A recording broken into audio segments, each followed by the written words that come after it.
गिरिडीह नगर निगम में हम लोग बैठे हैं और तमाम मजदूर और कर्मचारी आपस में चर्चा कर रहे हैं कि अब लगता है मंत्रिपरिषद की बैठक बहुत कम रह गया है और क्या होगा। हमने साफ शब्दों में कहा कि जो युवा मंत्री हमारे हैं उनसे हमारी साफ बातचीत हो गई है कि हमको किसी ऑफिस में नहीं जाना है।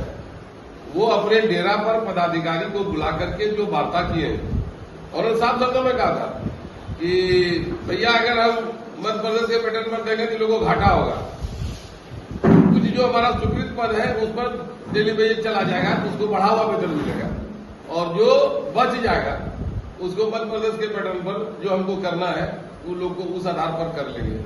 तो हमसे हमने कहा कि शाम को जा रहे हैं, सब पदाधिकारी को बुलाएंगे। अभी देखिए पदाधिकारी सामने हम लोग को मत ले जाइए, क्योंकि आप जानते हैं व्यवस्था कि ये हम नगर निगम चलाते हैं और आप मधुपुर में जान रहे हैं बहुत नजदीक से, क्योंकि सब परिवार के लोग जुड़े हुए हैं।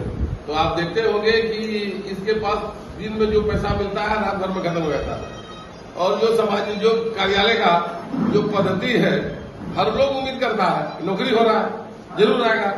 तो हम लोग ढंग के नेता नहीं है कि किसी का पेट काट करके और वहां जाके रांची में बैठ जाए, चंदा के नाम पर खाते रहे और फिर यहाँ ऑफिस दौड़ते रहे। कब समझ गए। तो इस श्रेणी का नेता बनना बहुत कष्टकारक होता है। हमको भी मधुपुर में साफ शब्दों में कहता है काम करने वाला निकाय में, इस बार अगर मंत्री बन ले हमारा काम नहीं होलो तो फिर देखबो। तू तो धमकी हमको दे रहा है, मंत्री हमको धमकी दे रहा है। हमको क्योंकि वो स्वभाव से वो बहुत साफ होता है, अंदर उसका कोई बुराई नहीं होता है। इसलिए हमको उम्मीद है कि इस मंत्री के काल में निश्चित तौर पर 8 तारीख को जो भी निर्णय आएगा वह मजदूर और कर्मचारी के हित में होगा और जो बचे हुए रहेंगे हम उम्मीद करते हैं कि अगले बैठक में भी तुरंत उसको क्लियर करेंगे, क्योंकि मंत्री पद बहुत सौभाग्य से मिलता है, खास करके नगर विकास का मंत्री।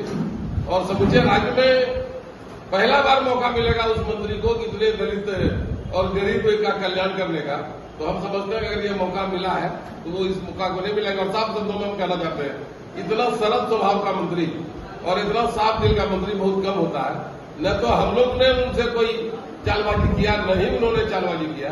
इसलिए उम्मीद करते हैं कि 8 तारीख के कैबिनेट में कुछ फल आएगा और जो भी होगा हमारे लिए अच्छा ही होगा।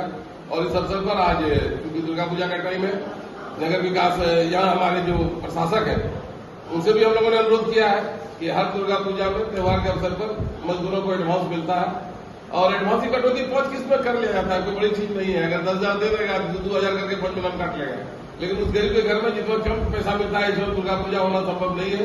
इसलिए उम्मीद करते हैं कि प्रशासक जो नगर निगम गिरिडीह में आए हैं निश्चित तौर पर वो उनको देंगे और जो भी दिक्कत होगी उनको पूर्ण विश्वास है कि जिस तरह से मजदूरों का कार्य नगर निगम में होते रहा। एक चीज कहना चाहेंगे इस ग्रुप में कुछ वरीय पदाधिकारी के साथ हमारे एकाध कर्मचारी मजदूर मुंह लगा देते हैं, वो अच्छी बात नहीं है।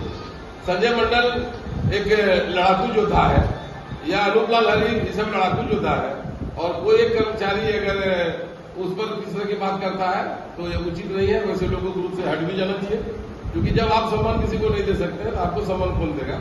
इसलिए हम तो जल्दी देखते नहीं ग्रुप, हमको जो कुछ करना रहता है वॉइस मैसेज में कह देते हैं।